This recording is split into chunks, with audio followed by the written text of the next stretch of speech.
Welcome to Starz Recapped. Today, I'm going to explain the 2006 American epic historical action war film titled 300.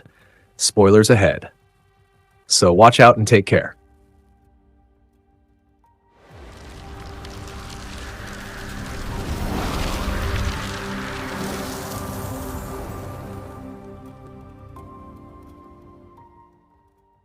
The story begins in the mighty Greek kingdom of Sparta, where newborns are subjected to brutal trials. Any child born weak, deformed, or flawed is thrown into the sea, because in Sparta, only the strong, fearless, and brave are allowed to live. From the moment a child can walk, he is trained to fight. In Sparta, to be a warrior is not a choice. It is your destiny. Death in battle is considered the greatest honor, and fear has no place in a Spartan's heart. At the age of 7, boys are taken from their mothers and placed into a brutal military academy. There, they face constant battle, hunger, and pain, forged into warriors both in body and mind. They are taught, the more you sweat in training, the less you bleed in war. For over 300 years, this harsh way of life has created the finest soldiers the world has ever seen. As part of their final test, each boy is sent alone into the wild, a dark, frozen forest where savage beasts roam to survive or die trying. We follow one such boy who enters a narrow mountain pass and faces a terrifying beast. But the boy does not run. He stands his ground, his heart unshaken. As the monster charges, he steps forward with his spear and strikes directly into its face, killing the beast with a final, fearless blow. This act of unmatched courage earns him a place of honor. That boy would grow into the legendary King Leonidas of Sparta. Years have passed since Leonidas took the throne. Now, he is not only a king, but also a father, training his own son in the art of war under the watchful eyes of Queen Gorgo. Suddenly, a trusted friend enters the palace with urgent news. A messenger from the Persian Empire has arrived, requesting an audience with the king. Leonidas makes his way to the council chamber, where he finds the Persian messenger already waiting, escorted by a royal advisor. But here's something important. Though King Leonidas holds immense power, he cannot declare war or make major decisions without approval from the Spartan Council, a group of powerful elders known as the counselors. As the messenger prepares to speak, Leonidas gives him a stern warning. Choose your words carefully, for any mistake will be yours to bear. The messenger boldly declares, I come to demand shot land and water, symbols of your submission. Surprised, Queen Gorgo speaks up. You traveled all this way from Persia for land and water? Insulted by her voice, the messenger snaps, Why do women speak among men? A tense silence follows, but Leonidas, calm and composed, takes the messenger aside for a quiet walk, though what comes next is anything but peaceful. The messenger continues, I speak on behalf of King Xerxes, the mighty ruler of Persia. Whatever he desires, he takes. He demands your surrender. Refuse, and his army will march on Sparta. Their footsteps will shake the earth, their thirst will dry your rivers. They will take everything, and your people will become slaves. The king stands in silence, his mind weighing the future of his kingdom and the fate of his people. Then, with calm fury and unwavering resolve, he speaks. I warned you to choose your words carefully. You stand before a king who has held the severed head of enemies. You insulted my queen, Ashtrain, and threatened my sheeple. You must now pay the price. Without hesitation, King Leonidas turns and thrusts the messenger and his men into a deep well, their screams echoing as they fall into the darkness below. This act of defiance sends a powerful message. And back in Persia, it becomes clear. To conquer Greece, Sparta must fall first. The drums of war begin to beat, but Sparta is bound by law. Even kings cannot march to war without permission from the mysterious ephors, the ancient priests who dwell high atop the mountains. Only with their blessing can war be waged. Determined, Leonidas climbs the sacred mountain himself. He offers them gold, hoping to gain their favor, and lays out his strategy. He will lead a small force to defend Thermopylae, a narrow mountain pass between cliffs and sea, where the Persians' massive numbers would mean nothing. Here, strategy, terrain, and Spartan courage would turn the tide. Leonidas believes the Persian messenger had exaggerated the enemy's strength. But even if their army is vast, he feels no fear. Spartan warriors are the elite, unmatched in skill and valor, but the ephors remain unmoved. They remind the king that it is August, the sacred month of the Carneia festival, and according to Spartan law, no war can be declared during this time. Frustrated, Leonidas demands they consider the threat, but the ephors insist we must consult the oracle. That night, a sacred ritual is performed. The oracle, a beautiful young woman chosen from Sparta's finest, is drugged and led into a trance by the priests. Her body sways, her voice distant and ethereal. Her message is chilling and clear. If Sparta goes to war in this sacred month, all of Greece will burn. Spartan law is absolute. The oracle's words are final. And now the king stands at a crossroads. Obey the law and watch Persia invade unchallenged, or defy it and fight for freedom. Frustrated and furious, King Leonidas leaves the mountain, denied permission to defend his homeland. But what he doesn't yet realize is that the ephors, the sacred priests of Sparta, have already been bribed by King Xerxes himself. Even Theron, one of Sparta's high-ranking counselors, is a traitor, secretly colluding with the Persians to stop Leonidas from going to war. But a true king does not bow to corruption. A true Spartan does not fear politics when freedom is at stake. At dawn the next morning, Leonidas makes his move. Silently, he selects 300 of his finest warriors, the strongest, most experienced Sparta, each one a master of war. Among them is his loyal friend and commander, who even brings along his own son to stand beside him in battle. As they prepare to leave, Theron and other counselors rush to confront him. "Your Majesty," Theron says sternly, "the oracle forbids war. That is the law. Why do you march with so many armed men?" Leonidas turns to them, calm and clever. With a faint smile, he replies, "I'm not going to war. I'm simply taking a walk to the north. These 300 men, they're just my personal bodyguards." The counselors are left speechless. No one had ever dared to march against the Persian Empire with so few men. But Leonidas does not flinch. Before departing, the king returns to the palace for one final goodbye. He embraces his wife and son. Queen Gorgo, strong and silent, presses a locket into his hand, her gaze fierce and unwavering. In Sparta, there is no place for the weak. There is only honor, duty, and sacrifice. And so begins the march of the 300, a journey that would become legend. As Leonidas and his brave 300 marched through rocky trails and forests, a twisted figure watched silently from high atop the cliffs, eyes gleaming with envy and malice. This deformed man followed them from the shadows, unseen, but not without purpose. Far from home, at a strategic crossroad, Leonidas encountered Daxos, a commander from a neighboring Greek state.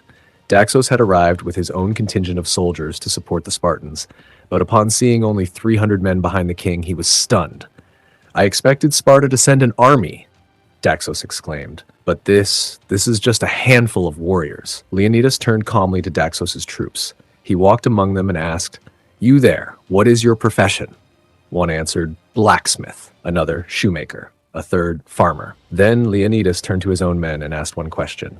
"Spartans, what is your profession?" In unison, with thunder in their voices, the Spartans roared, "Ahoo, ahoo, ahar, warrior! We are warriors!" The sound echoed through the mountains. Daxos fell silent. In that moment, he understood. These 300 men were not ordinary soldiers. They were bred for war, trained from birth for one purpose, to fight and to die with honor.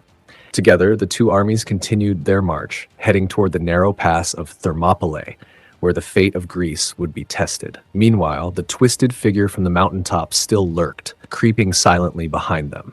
As they passed through a remote village near Sparta's border, they stumbled upon a scene of horror. The entire village had been burned to the ground. Blackened ruins, scorched fields, crumbled homes. Not a single soul remained, only silence and the lingering stench of death. The Persians had been here. Suddenly, a faint sound echoed behind the soldiers. They stopped in their tracks, hands tightening on their weapons. From the mist, a small, trembling child appeared, limping, barely alive.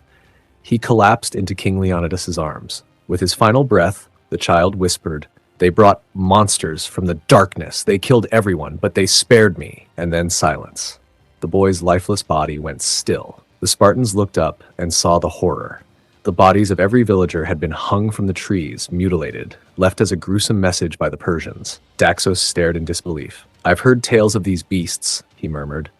"Creatures that feed on human souls. They say they are immortal. They cannot be killed." But King Leonidas stood firm, his voice unwavering. "Then we will fight them too. Immortal or not, they bleed, they die, and we will send them to Hades ourselves." With steel resolve, the Spartan-led forces continued marching, finally reaching the coastal cliffs of Thermopylae. the narrow, hot gates where they would make their stand. Far above, the twisted figure still followed them, eyes fixed on the king, his jealousy boiling into something dangerous. Leonidas looked up at the darkening sky. Storm clouds churned, waves roared, and thunder cracked across the heavens. "A storm's coming," he muttered. "Zeus himself sends his fury upon these shores." And then it began. A tempest like no other crashed down on the Persian fleet at sea. Winds howled, rain slashed from the skies, and lightning struck the warships one by one, splintering them into the raging sea. What the Spartans couldn't destroy, the gods themselves did. The men stood at the cliffs, watching the Persian fleet burn and sink beneath the waves. "This," said Leonidas, "the gods fight beside us." The furious storm had shattered the Persian fleet. Their warships splintered like twigs under Zeus's wrath, sinking into the sea one by one. The Spartan soldiers cheered, their voices echoing through the cliffs. But King Leonidas remained silent.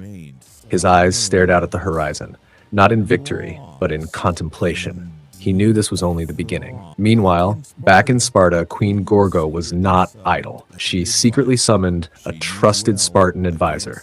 She knew well, against the overwhelming might of Persia, her husband's chances of survival were slim. But in Sparta, women were forbidden to speak in the council. So, with unwavering courage, she asked the advisor to speak on her behalf, to plead before the council to send reinforcements. She was ready to defy tradition for the sake of her king and Sparta's future. At Thermopylae, as morning broke, Daxos and Stelios surveyed the land. Despite the previous night's destruction, the Persian army still stood, massive, endless, like waves upon waves of death. Daxos looked grim. "We may not survive this," but Stelios, a proud Spartan warrior, only smiled. "I fought in many battles, but I've never met a man who could kill me." The sheer unshakable spirit of the Spartans left Daxos speechless. Nearby, the Spartans were building a wall, but not from stone, from the bodies of fallen Persian soldiers. Suddenly, a Persian envoy stormed into their camp, his arrogance louder than his voice. "I represent the great King Xerxes. You think a storm and a few dead soldiers matter? Our army numbers in the millions. When we fire, our arrows will blot out the sun." Stelios stood unfazed. "Then we will fight you," in the shade. Enraged by their defiance, raised his whip to strike. But before it could crack, Stelios drew his blade and severed the man's hand in a flash. "If you want to punish us," he said coldly, "then fight. We could use a few more bodies for our wall." The Persians had come to intimidate, but all they found was Spartan fury. Meanwhile, the crippled man who had been trailing the Spartan army finally stepped out of the shadows.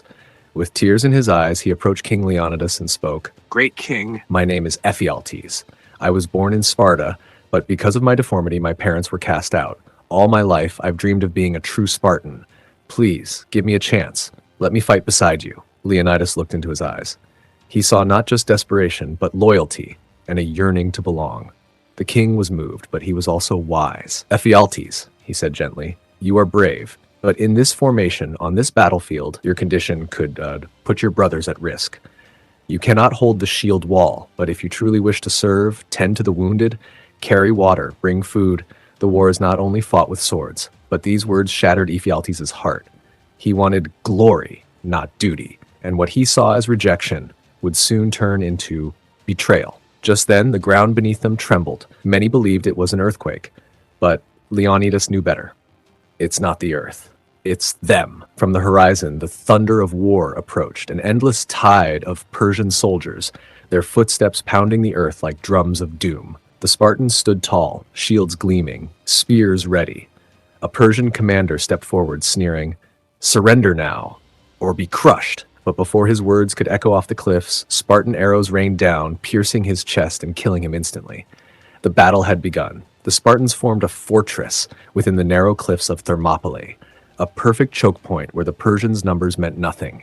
And wave after wave, the three cut them down. Their tactics were brilliant, their formations unbreakable, their resolve unshakable. For centuries, they had trained for this very moment.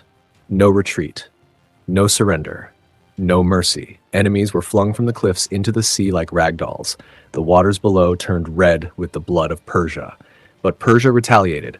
A black storm of arrows darkened the sky. Thousands fell, blotting out the sun. The Spartans raised their shields and stood shoulder to shoulder. "They fight from the shadows," said Stelios with a calm grin. Cowards! As the arrows thudded against their shields, the Spartans waited, and when the sky cleared, they faced an advancing wave of Persian cavalry, unstoppable in most battles, but not here.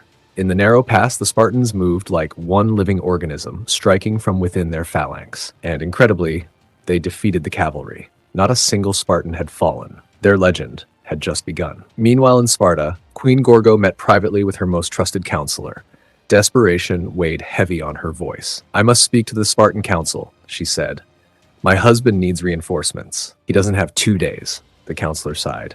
"There is one obstacle, Theron. He controls the council's decisions. Whatever it takes, make him your ally." The queen knew the cost might be grave, but her kingdom, her husband, and her son's future were at stake. Elsewhere at the front lines, King Leonidas received urgent news. Stelios ran to him, breathless. "My king, Xerxes is coming.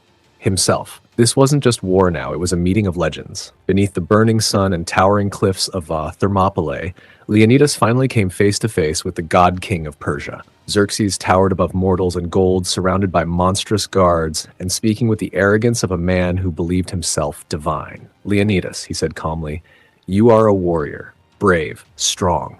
But by killing my soldiers, you hurt not just me, but yourself. Bow to me, and I will make you commander of my entire army. You will wield power beyond any Spartan king. Together, we will crush all of Europe." Leonidas looked him over, unimpressed. "I've been fighting all day," he said with a smirk.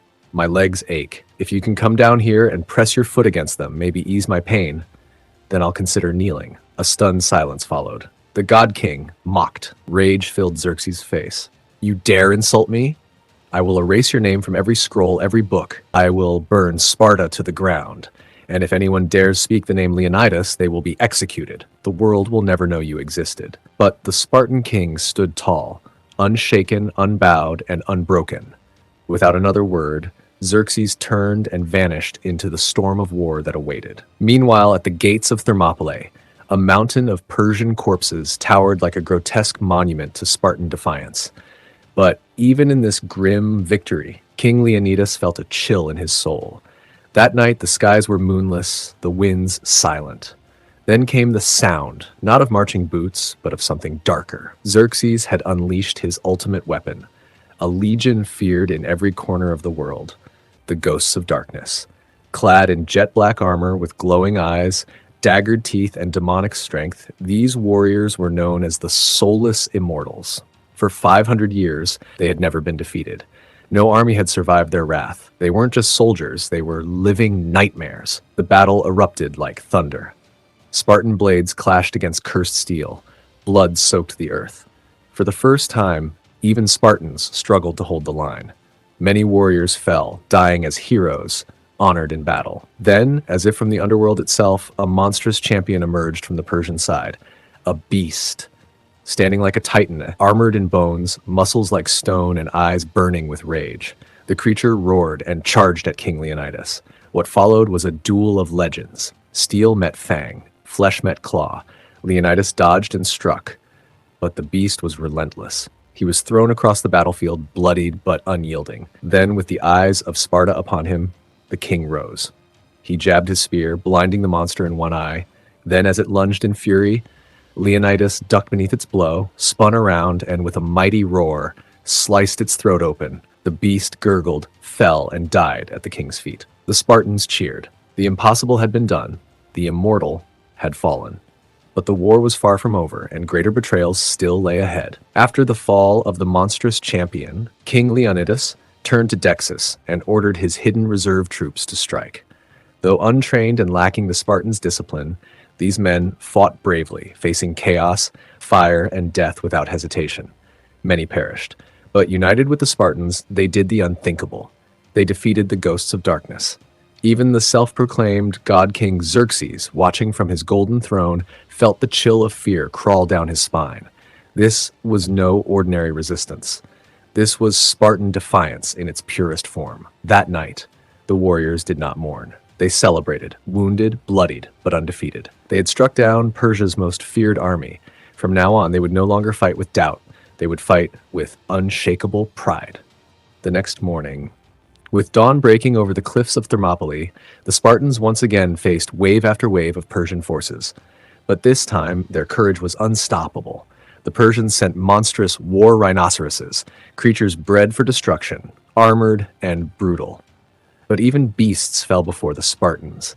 Leonidas stood calm as the warriors speared the charging rhinos and brought them down like common cattle. Furious, the Persians turned to gunpowder weapons, raining explosions down upon the battlefield.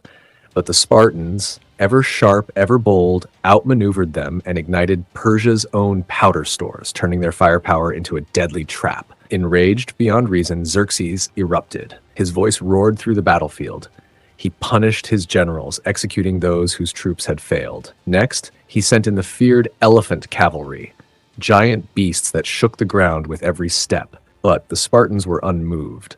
They struck back with precision and fury, slicing through their legs, driving them back until one by one, the colossal creatures were hurled off the cliffs into the crashing sea below. The earth trembled with the weight of Persian defeat, but as the Spartans advanced, glory shining in their eyes, tragedy struck. A young warrior, the captain's own son, was suddenly beheaded by a Persian blade. The captain collapsed, his eyes filled with grief and rage. He clutched his son's body, a father's pride shattered in war. For a moment, he was broken. But then, he rose. Fueled by sorrow and fury, he led a devastating charge that slaughtered countless enemies. Steel rang out.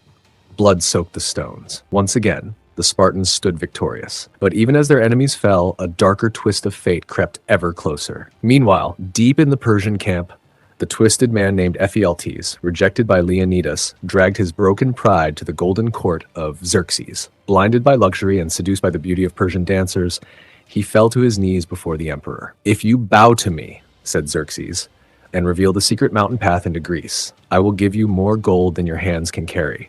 Women, land, a palace, all yours." Ephialtes betrayed his homeland. He kissed the emperor's feet and sealed the fate of the 300. Back in Sparta, the traitorous counselor Theron visited Queen Gorgo, a sly grin on his face, already mourning the king's death. "When your husband is gone," he said smugly, "I will marry you. That is Sparta's way." The queen slapped him, but Theron's smile vanished. He grabbed her by the throat and hissed, "Leonidas broke the law. When he returns, I'll have him imprisoned.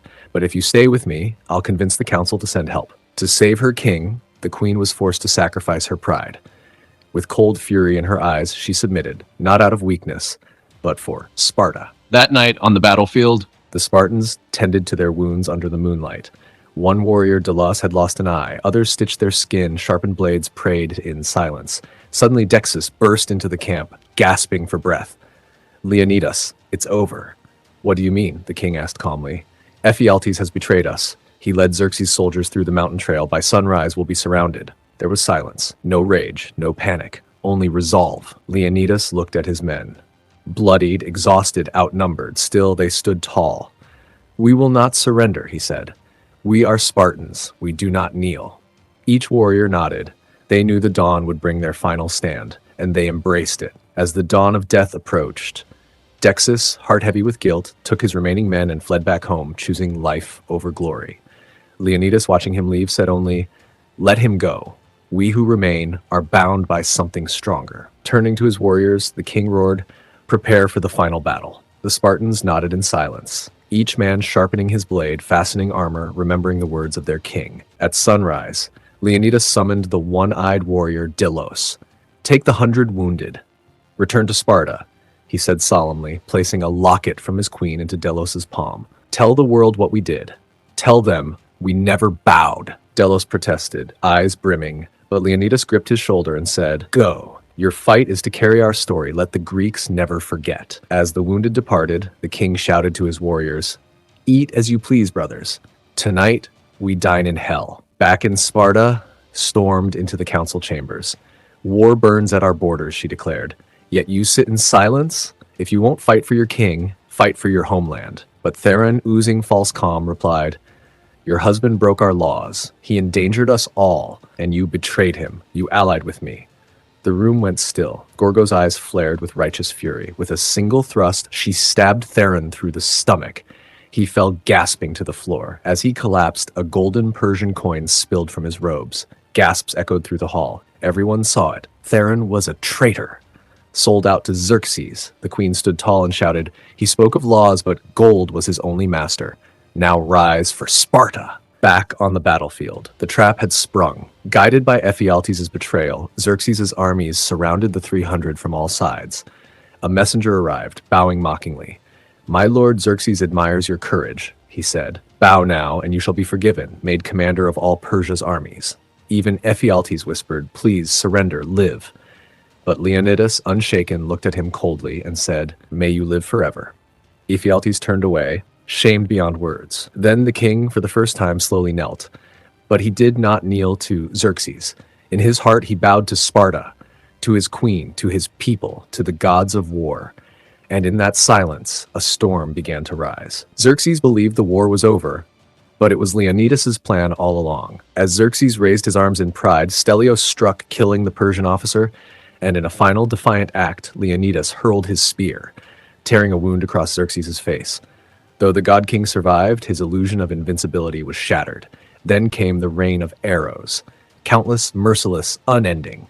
Leonidas and his 300 fell with honor, not fear. Back in Sparta, Delos returned, handing the queen the king's locket. She held it close, eyes filled with sorrow, remembering her son, her king. Delos stood before the Spartan people and declared, "Leonidas and my brothers gave their lives for us. They were 300, a wall against 300,000. The king's only wish was that we remember him." 1 year later, his sacrifice had awakened something unstoppable. From every corner of the Spartan lands, 10,000 warriors rose. Led by Delos, brother in arms to the fallen king, they marched, united, unbroken, to crush the Persian Empire. And that was the story of 300. So what did you think about this epic tale? Let us know in the comments. Don't forget to like this video, turn on notifications, and subscribe for more amazing stories like this. Thank you for watching.